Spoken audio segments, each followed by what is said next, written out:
السلام علیکم ورحمۃ اللہ وبرکاتہ۔ ناظرین، میں امید کرتا ہوں کہ آپ سب خیریت سے ہوں گے۔ میں ہوں آپ کا ہوسٹ محمد جرار احسن خاکوی، اور آپ دیکھ رہے ہیں جامعۃ المستوار کے پلیٹ فارم سے ایک عظیم الشان خصوصی لائیو رمضان ٹرانسمیشن بعنوان ماہ صیام کے رنگ جامعۃ المستوار کے سنگ۔ ناظرین، جیسا کہ آپ کو معلوم ہے کہ ایام شہادت مولا علی کرم اللہ وجہ الکریم چل رہے ہیں۔ کل بھی ہم نے اسی حوالے سے گفتگو کی تھی، اور آج بھی ہم آپ کی ہی شان بیان کریں گے۔ اور آپ کے حوالے سے میرے مرشد کریم فرماتے ہیں کہ کسی کو بری لگے یا بھلی ہو، دعا ہے قبر میں تیری تصویر لگی ہو، اور پوچھیں گر مجھ سے نکیرین محمود، ہر سوال کے جواب میں نعرے علی ہو۔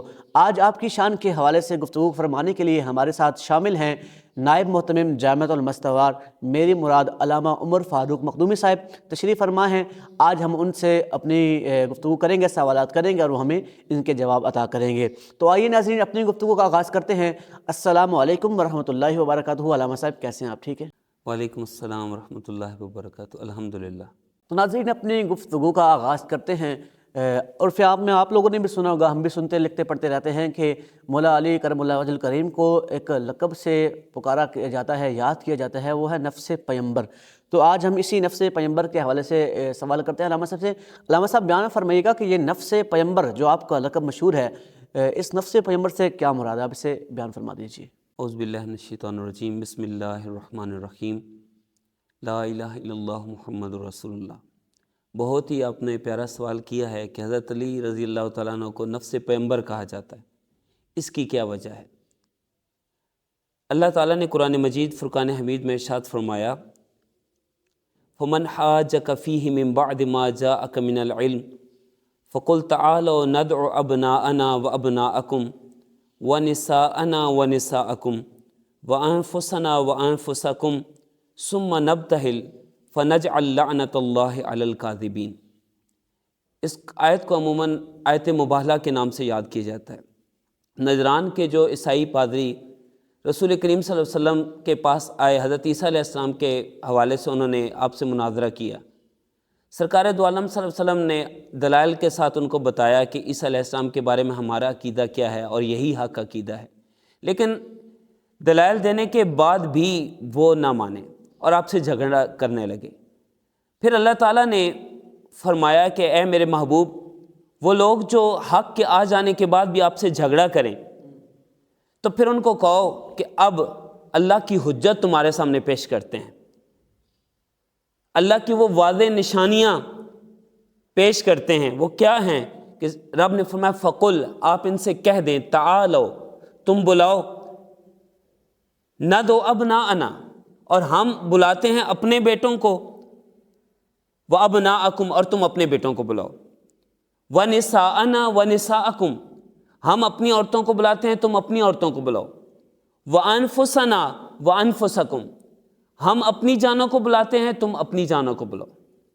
اب آگے بھی ہے، لیکن جو بات کیونکہ نفس پیغمبر کی ہو رہی ہے، تو رسول کریم صلی اللہ علیہ وسلم نے جب بات کی نا کہ تم اپنے بیٹوں کو بلاؤ، ہم اپنے بیٹوں کو بلاتے ہیں، تو وہاں پر رسول کریم کے بیٹے اللہ کے پاک کلام کی روح سے حسنین کریمین ٹھہرے، کیونکہ رسول کریم صلی اللہ علیہ وسلم حسنین کریمین کو اپنے ساتھ لے کر گئے۔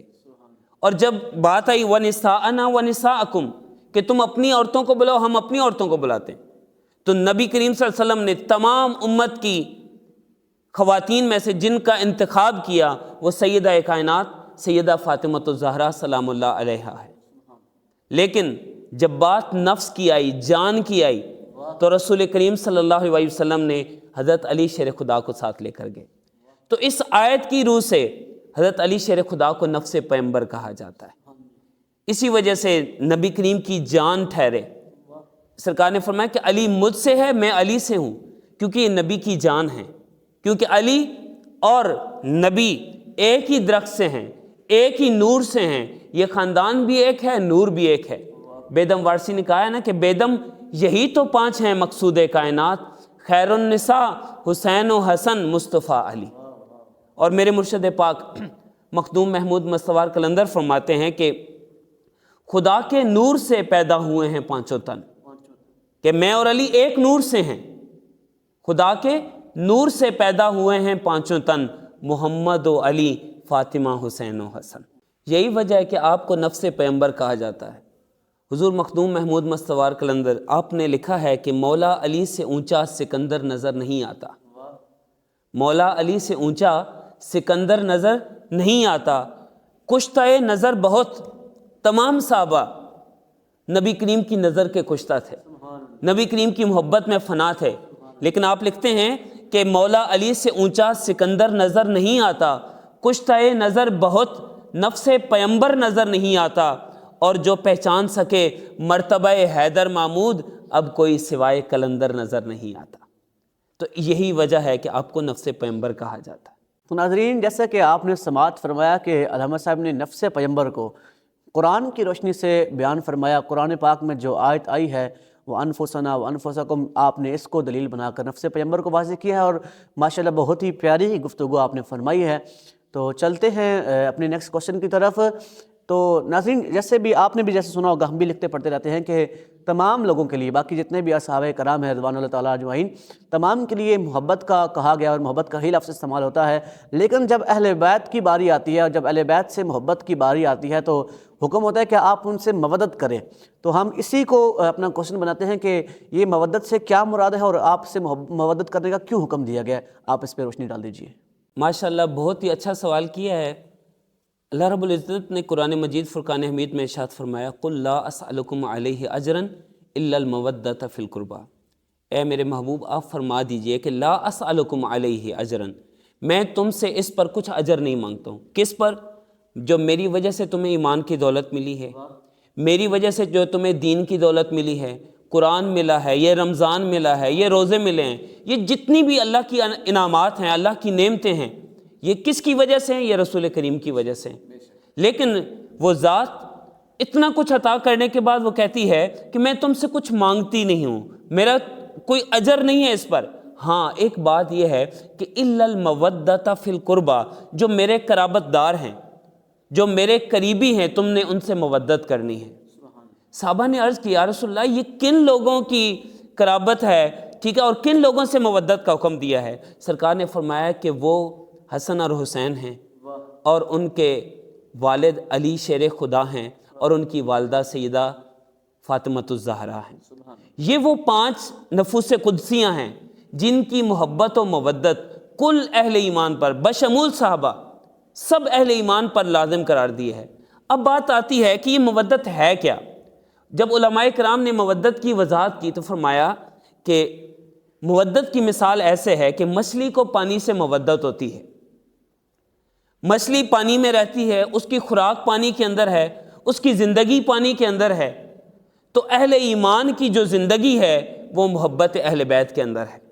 مچھلی جب پانی سے جدا ہوتی ہے تو کیا کرتی ہے کہ اپنی جان دے دیتی ہے، لیکن زندہ رہنا گوارا نہیں کرتی ہے۔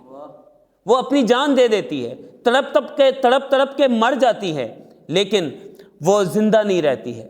تو اہل ایمان کی یہ نشانی ہونی چاہیے کہ ان کا رشتہ دل کا نبی کریم کے گھر والوں کے ساتھ، اور یہ جو خصوصاً 5 نفوس قدسیاں ہیں، ان کے ساتھ ایسا رشتہ ہونا چاہیے کہ وہ ان کی محبت میں جان تو دے دیں، لیکن ان سے ہٹ کے وہ زندہ رہنا گوارا نہ کریں۔ دیکھیں، کربلا کا واقعہ ہمارے سامنے ہے۔ کیا یزیدی کلمہ نہیں پڑھتے تھے، نماز نہیں پڑھتے تھے، روزہ نہیں رکھتے تھے، حج کرتے تھے، حتیٰ کہ کربلا میں بھی وہ نمازیں پڑھتے رہے ہیں، لیکن وہ جہنمی کہلائے، وہ اللہ کے غضب کے مستحق ٹھہرے؟ کیا وجہ ہے کہ وہ اہل بیت سے ہٹ کے، اہل بیت کی مودت سے ہٹ کے؟ جب اہل بیت کی مودت سے ہٹے تو ایمان کی موت واقع ہوگی۔ ایمان کی زندگی ہی محبت اہل بیت کے اندر ہے۔ یہی محبت جس طرح کہ مچھلی کو پانی کے ساتھ ہے، اسی محبت کو مودت کا نام دیا گیا ہے، کیونکہ ایمان والوں کی نشانی یہی ہے کہ اہل بیت سے ہٹ کے وہ زندہ رہنا بھی گوارا نہیں کرتے۔ ان کی ایمان کی زندگی کی تراوت ہی اہل بیت کی محبت اور مودت کے اندر موجود ہے۔ ماشاءاللہ ناظرین، جیسا کہ آپ نے سماعت فرمایا کہ علامہ صاحب نے ہمارے اس کیے گئے سوال کو بھی قرآن کی روشنی میں اس کا جواب دیا، اور بڑے پیارے طریقے سے آپ نے اس کو بھی وضاحت کی، اس کی بھی فرمائی ہے، اور بہت ہی اچھی گفتگو آپ نے فرمائی ہے۔ چلتے ہیں اپنے نیکسٹ کوسچن کی طرف کہ امام نسائی کو شہید اہل بیت کہا جاتا ہے۔ علامہ صاحب، امام نسائی کو شہید اہل بیت کہا جاتا ہے، اس کے پیچھے کیا واقع کار فرما ہے، اور اس کی ہسٹری آپ جو ہے وہ ہمیں بیان فرما دیجئے۔ بہت ہی اچھا سوال کیا آپ نے کہ امام نسائی وہ محدث ہیں کہ جو ہمارے اہل سنت کے اندر جن کا بہت بڑا مقام ہے۔ اہل سنت کی مستند ترین جو کتب ہیں جن کو ہم صحاح ستہ کہتے ہیں، ان 6 کتابوں میں سے ایک سنن نسائی ہے، جس کے جو مؤلف ہیں وہ امام نسائی ہیں۔ آپ خود اندازہ کر لیں کہ امام نسائی کا جو مقام ہے حدیث کے اندر اور اہل سنہ کے اندر وہ کتنا بلند ہے۔ امام نسائی مصر کے رہنے والے ہیں، ان کا گزر دمشق میں ہوا۔ وہاں پہ انہوں نے دیکھا کہ لوگ برسر منبر علل اعلان حضرت علی شیر خدا سے بغض رکھتے ہیں، اور ان کے بارے میں سب و شتم کرتے ہیں اور بغض رکھتے ہیں۔ تو صاحب ایمان، جیسے میں نے پہلے بتایا کہ اہل ایمان کی تو نشانی ہے کہ وہ اہل بیت سے مودت کرتے ہیں، ان کے دل کو بڑی تکلیف پہنچی۔ تو کیونکہ وہ بنو امیہ کا زمانہ تھا، بنو امیہ کے زیر تسلط تھے، تو انہوں نے سوچا کہ میں کیوں نہ ان کو حضرت علی شیر خدا کے جو فضائل احادیث میں آئے ہیں میں وہ بیان کروں۔ انہوں نے وہیں پہ حضرت علی شیر خدا کے فضائل کے اور مناقب میں ایک حدیث پاک کی کتاب مرتب کی، جس کا نام رکھا کتاب الخصائص۔ اب کتاب الخصائص کی اہمیت کا اندازہ اور اس کے اندر مستند احادیث کا اندازہ آپ لگا سکتے ہیں کہ جس لیول کے، جس سطح کے وہ محدث تھے کہ جن کی کتاب صحاح ستہ میں شمار کی جاتی ہے۔ آپ نے حضرت علی شیر خدا کے مناقب اور فضائل پر احادیث جمع کی اور اس کا نام رکھ دیا کتاب الخصائص۔ یہ آپ نے احادیث جمع کی اور دمشق کی جامع مسجد کے اندر جمعہ کے اندر آپ نے سوچا کہ میں ان کو پڑھ کے سناؤں گا۔ اب آپ جمعہ کا خطبہ دینے کے لیے بیٹھے اور احادیث بیان کرنے لگے، حضرت علی شیر خدا کے فضائل بیان کرنے لگے۔ ابھی چند ایک فضائل ہی بیان کیے تھے، آگے سے ایک شخص نے کہا کہ آپ جو ہے حضرت امیر معاویہ کے بھی فضائل بیان کریں۔ انہوں نے کہا کہ جب احادیث میں ان کے فضائل موجود نہیں ہیں تو میں کہاں سے بیان کروں؟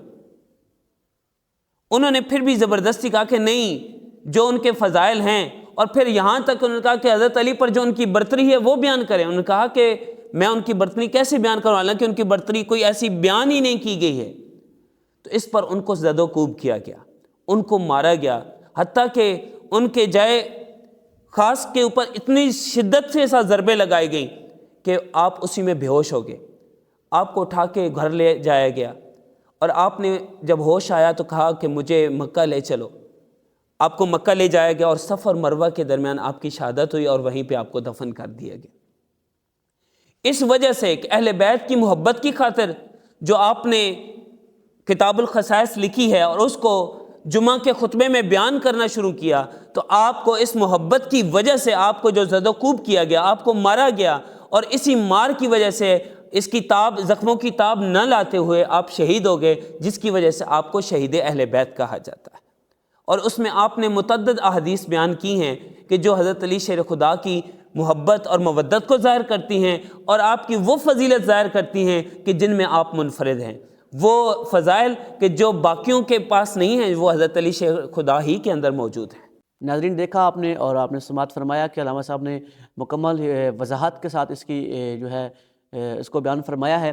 چلتے ہیں اپنی نیکسٹ کوشچن کی طرف کہ امام نسائی نے جو مولا علی کرم اللہ وجہ الکریم کی شان میں جو احادیث کا ذخیرہ آپ نے اکٹھا کیا ہے، جس کا نام کتاب کا نام کتاب الخصائص ہے، تو ہم اسی کتاب الخصائص میں سے علامہ صاحب سے عرض کرتے ہیں کہ آپ ہمیں اسی کتاب الخصائص میں جو آپ نے احادیث جمع کی ہیں، انہی میں سے آپ چند احادیثیں مولا کرم الوجہ الکریم کی شان میں آپ بیان فرما دیجیے۔ یہ شخصیت مولا علی کرم اللہ وجہ الکریم کی، اگر ان کے فضائل بیان کرنے لگ جائیں تو یہ تو کئی دن بھی لگ جائیں، کیونکہ ان کی وضاحت اور وہ سرکار کی پیاری باتیں جو حضرت علی شیر خدا کی ذات کے حوالے سے ہے تو وہ تو ان گنت ہیں۔ لیکن میں وہ چند ایک احادیث آپ کے گوش گزار کروں گا کہ امام نسائی تک جو احادیث پہنچی ہیں حضرت علی کے فضائل کے حوالے سے، ان میں سے کچھ بیان کروں گا۔ ایک روایت بیان کرتے ہیں کہ حضرت عائشہ صدیقہ رضی اللہ تعالیٰ عنہ کی بارگاہ میں حضرت ابن عمر اپنی والدہ کے ساتھ آئے بچپن میں، تو کہتے ہیں کہ میں نے پردے کے پیچھے سے حضرت عائشہ سے پوچھا کہ آپ اس شخصیت یعنی حضرت علی کے بارے میں کوئی رسول اللہ کریم صلی اللہ علیہ وسلم کا فرمان بیان کیجیے، اور یوں پوچھا کہ ان کے بارے میں آپ کا کیا موقف ہے؟ تو حضرت عائشہ فرماتی ہیں کہ میں نے کوئی ایسا مرد نہیں دیکھا جو رسول اللہ کو ان سے زیادہ محبوب ہو، اور میں نے کوئی ایسی خاتون نہیں دیکھی کہ جو ان کی بیوی سے زیادہ رسول اللہ صلی اللہ علیہ وسلم کو محبوب ہو۔ تو حضرت عائشہ صدیقہ رضی اللہ تعالیٰ عنہ جو ام المؤمنین ہیں، حضرت سیدنا صدیق اکبر رضی اللہ تعالیٰ عنہ کی صاحبزادی ہیں، تو وہ فرماتی ہیں کہ میں نے حضرت علی سے بڑھ کر رسول اللہ کو محبوب نہیں کسی کو دیکھا، اور ان کی جو زوجہ یعنی سیدہ پاک جو ہیں وہ رسول کریم صلی اللہ علیہ وسلم کو سب خواتین میں سے سب سے زیادہ محبوب تھیں۔ تو یہ دونوں شخصیات رسول اللہ صلی اللہ علیہ وسلم کی محبوب ترین شخصیات ہیں۔ اسی طریقے سے حضرت عباس رضی اللہ تعالیٰ عنہ سرکار کے چچا ہیں، ایک عفیف نامی شخص دور جاہلیت کے اندر وہ اپنے خاندان کے لیے کچھ کپڑے اور عطر خریدنے کے لیے آیا۔ حضرت عباس کیونکہ تاجر تھے تو وہ ان کے پاس آیا، تو وہ عفیف نامی شخص کہتا ہے کہ ہم اتنی بلند جگہ پر بیٹھے تھے کہ ہمیں سامنے بیت اللہ نظر آ رہا تھا۔ اتنے میں ایک لڑکا آتا ہے، وہ کھڑا ہوتا آگے، یعنی اتنے میں ایک شخصیت آتی ہے تو وہ آگے کھڑی ہوتی ہیں، اور ان کے پیچھے ایک لڑکا آتا ہے تو وہ کھڑا ہو جاتا ہے۔ بیت اللہ کی طرف رخ ہے، پہلے وہ آگے شخصیت ہیں، پھر ایک لڑکا آتا ہے ان کے پیچھے کھڑا ہو جاتا ہے، پھر ایک خاتون آتی ہیں تو وہ ان کے پیچھے کھڑی ہو جاتی ہیں۔ تو حضرت عباس کہتے ہیں کہ تم جانتے ہو یہ کون ہے؟ تو وہ عفیف نامی شخص کہتا ہے نہیں میں نہیں جانتا۔ حضرت عباس کہتے ہیں یہ جو آگے کھڑا ہے یہ میرا بھتیجا ہے، اور یہ جو اس کے پیچھے کھڑا ہے یہ میرے بھائی ابو طالب کا بیٹا ہے، اور ان کا یہ چچا زاد بھائی ہے، علی ابن ابی طالب ہے، اور جو ان کے پیچھے ہیں وہ ان کی زوجہ حضرت خدیجہ بنت خویلد ہیں۔ اور یہ ان کا موقف یہ ہے کہ اس وقت روئے زمین پر یہ وہ تین شخصیات ہیں جو یہ کہتی ہیں کہ ان کا رب اللہ ہے، جو زمین و آسمان کا رب ہے، جو خالق کائنات ہے، اور اس ایمان پر اس دین پر ان تین کے علاوہ اس وقت کوئی موجود نہیں ہے۔ پتہ چلا کہ ایمان لانے والوں میں جو سب سے پہلے ہیں ایک سیدہ خدیجہ اور پھر مولا علی کرم اللہ وجہ الکریم ہے۔ یہ روایت بھی امام نسائی نے اپنی کتاب کے اندر درج کی ہے۔ اسی طریقے سے ایک روایت آپ نے بیان کی ہے کہ ایک مرتبہ صحابہ کرام حج کے لیے روانہ ہوئے تو نبی کریم صلی اللہ علیہ وسلم نے سورہ برات، سورہ توبہ دے کر حضرت ابو بکر صدیق کو روانہ کیا۔ ابھی آپ روانہ ہوئے ہی تھے کہ پیچھے سے حضرت علی شیر خدا کو آپ نے بھیجا کہ آپ ان سے سورہ برات لے لیں، ان سے سورہ توبہ لے لیں۔ جب لے لی تو پھر حضرت ابو بکر صدیق نے تھوڑا سا غمگین ہوئے، کہا کہ حضور مجھ سے یہ کیا جو ہے نا مجھ سے یہ کیا غلطی ہوئی ہے کہ آپ سے نے مجھ سے لے لی گئی؟ آپ نے فرمایا کہ تم سے کسی قسم کا نقصان نہیں ہوا، تم سے کوئی غلطی تو نہیں ہے، لیکن مجھے اللہ کا یہ امر آیا ہے کہ اس کو یا تو وہ شخصیت جو ہے دیگر اصحاب تک پڑھ کے سنائیں سورہ برات کو اور سورہ توبہ کو، ٹھیک ہے، جو آپ میں سے ہوں، یا آپ خود جا کے پڑھیں۔ یہ اللہ کا امر اترا ہے کہ مجھے حکم ملا ہے کہ یا تو آپ خود تلاوت کریں ان پر، تو یا پھر آپ میں سے ہوں۔ تو اللہ کی روح سے نبی کریم صلی اللہ علیہ وسلم کا یہ فرمان صادق آتا ہے کہ علی مجھ سے ہے اور میں علی سے ہوں، اس لیے وہ پھر حکم ہوا کہ سورہ توبہ اور یعنی سورہ برات جو ہے حضرت علی شیر خدا جا کے تلاوت کرے۔ مسجد نبوی ہے، اس کے اندر تمام صحابہ کرام موجود ہیں۔ نبی کریم صلی اللہ علیہ وسلم نے فرمایا، حتیٰ کہ آپ کے چچا بھی موجود ہیں، نبی کریم صلی اللہ علیہ وسلم نے فرمایا کہ مسجد کے اندر کھلنے والے تمام دروازے بند کر دیے جائیں سوائے علی کے۔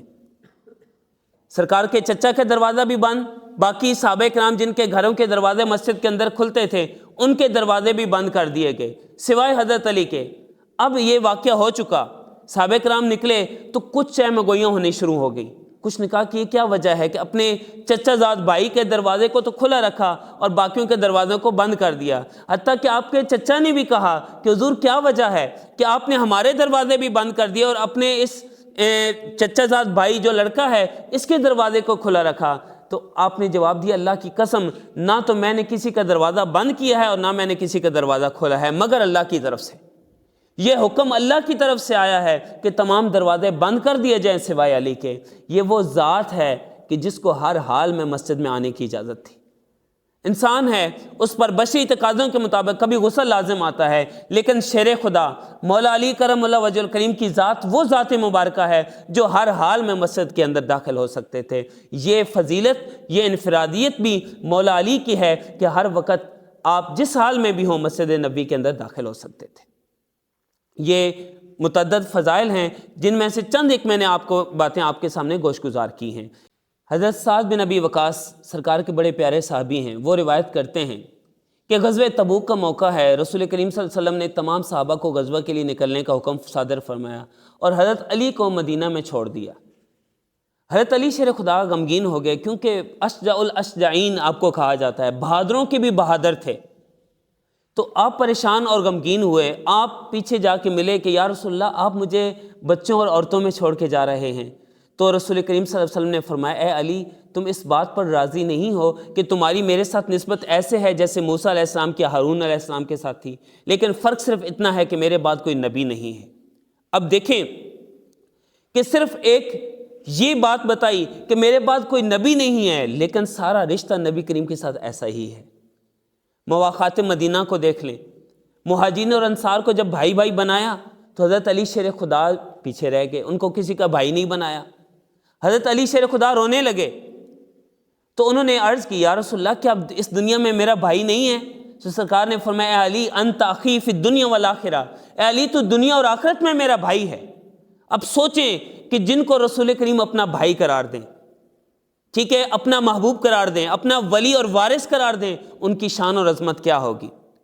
پھر ایک بہت بڑی فضیلت جو غزوہ خیبر کے موقع پر، کہ جب خیبر کے قلعے کو فتح کرنے کے لیے صحابہ کرام گئے تو سب سے پہلے حضرت ابوبکر صدیق کو روانہ کیا، لیکن خیبر کا قلعہ فتح نہ ہوا۔ پھر دوسرے روز حضرت عمر رضی اللہ تعالیٰ عنہ کو روانہ کیا، لیکن ان سے بھی وہ خیبر کا قلعہ فتح نہ ہوا۔